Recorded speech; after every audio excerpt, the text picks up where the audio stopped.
Hello everyone, कैसे हैं आप सब। स्टार्ट करते हैं आज की दैनिक रोजगार समाचार। तो कल उम, शिक्षा सेवा चयन आयोग पर काफ़ी बड़ा धरना प्रदर्शन हुआ था, जिसके कुछ सकारात्मक हमें जो है आसार दिखाई दे रहे हैं।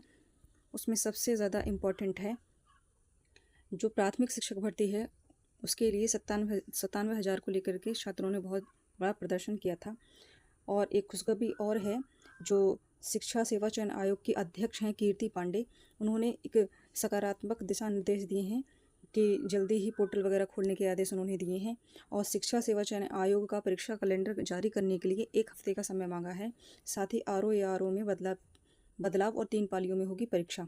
इसके बारे में भी हम बात करेंगे। चलिए फिर आगे चलते हैं न्यूज़ की तरफ।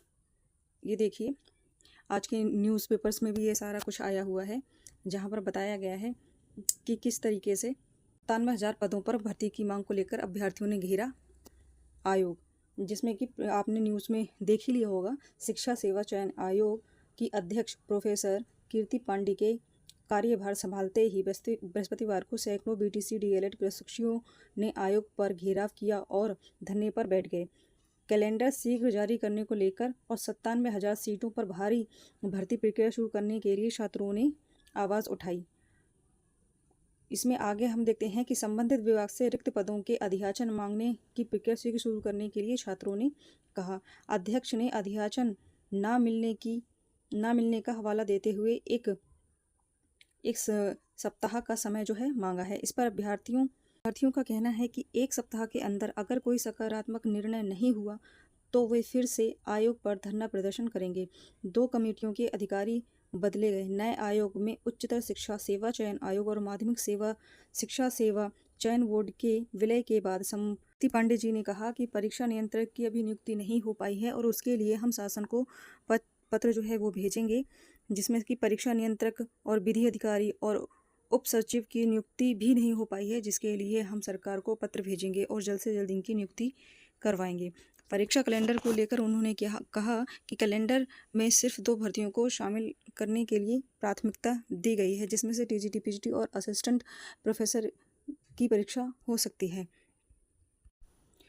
उत्तर प्रदेश शिक्षा सेवा चयन आयोग जल्द ही भर्ती परीक्षाओं का कैलेंडर जारी करेगा। आयोग की नवनियुक्त अध्यक्ष डॉक्टर कीर्ति पांडे ने कमेटी गठित। बृहस्पतिवार को पदभार संभालते ही उन्होंने अफसरों एवं सदस्यों के साथ बैठक कर कई महत्वपूर्ण निर्णय लिए। बैठक के दौरान उनका पूरा फोकस काम जल्द शुरू करने पर था। उन्होंने कमेटी को निर्देश दिए कि भर्ती परीक्षाओं के प्रस्तावित कैलेंडर पर 10 दिनों के भीतर रिपोर्ट प्रस्तुत की जाए।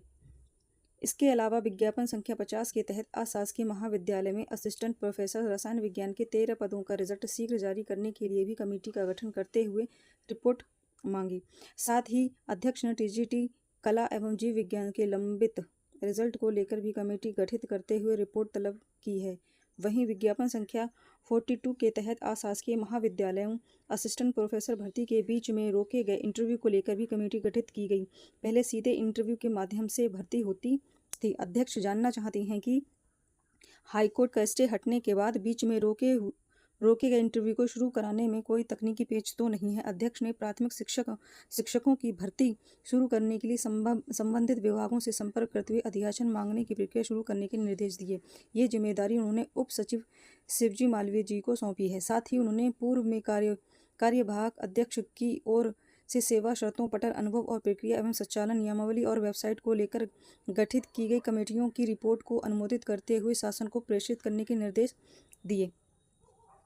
अगली न्यूज़ है कि शिक्षा के जो तदर्थ शिक्षक जो होते हैं उनको लेकर के है। तदर्थ शिक्षकों के नियमितीकरण मामले में भ्रामक सूचना जारी करने पर कोर्ट जो है सख्त है। इलाहाबाद हाई कोर्ट ने कहा कि शिक्षकों के नियमितीकरण और वेतन भुगतान पर शिक्षा विभाग के अधिकारी सरकार को गुमराह कर रहे हैं। सही तथ्यों को छुपाकर सरकार से तरह तरह के भ्रामक परिपत्र जारी करवा रहे हैं। लिहाजा मामला 48 घंटे के भीतर सीएम के समक्ष पेश कर दोषी अधिकारियों के खिलाफ कार्यवाही की जाए। मामले में अगली सुनवाई 20 सितंबर को होगी। ये आदेश न्यायमूर्ति रोहित रंजन अग्रवाल की एकल पीठ ने जालौन के याची विनोद कुमार श्रीवास्तव की याचिका पर दिया है। मामला माध्यमिक विद्यालय में तैनात उन 1000 तदर्थ शिक्षकों से जुड़ा है जिन्हें नवंबर 2023 में बर्खास्त कर दिया गया था। उसके बाद तमाम अदालती आदेशों के बावजूद उनके समायोजन को लेकर कई परिपत्र जारी किए गए। इन परिपत्रों के आलोक में 1993 से 2000 के बीच नियुक्त शिक्षकों को 2000 के बाद नियुक्त शिक्षकों के समान समायोजन की कोशिश की जा रही है। इसके खिलाफ 2000 से पहले नियुक्त शिक्षकों ने हाईकोर्ट का दरवाजा खटखटाया है। याची की ओर एक वरिष्ठ अधिवक्ता आरेक ओझा ने विशेष सचिव उत्तर प्रदेश सरकार की ओर से शिक्षा निदेशक माध्यमिक को संबोधित परिपत्र 8 जुलाई 2024 को जारी परिपत्र का हवाला दिया। इसी तरह वरिष्ठ अधिवक्ता अशोक खरे ने कोर्ट का ध्यान वेतन भुगतान न होने पर आकर्षित किया। कुल मिलाकर ये इस न्यूज़ का ये आशय है कि तदर्थ शिक्षकों की जो सेवाएं हाई कोर्ट ने समाप्त कर दी थी, उन सेवाओं को कुछ लोग छुपा रहे हैं और उन्हें अभी भी स्कूलों में समायोजित किया जा रहा है। और इसमें सबसे बड़ा खुलासा ये हुआ है कि जो उच्च शिक्षा अधिकारी हैं वही इन चीज़ों को छुपा रहे हैं, जिसके लिए हाई कोर्ट ने सख्त आदेश दिए हैं कि इसके बारे में सही सही अपडेट की जाए। तो आज की मुख्य खबरें यही थी। अगर आपको अच्छी लगी हों तो प्लीज़ लाइक शेयर कमेंट कर दीजिएगा।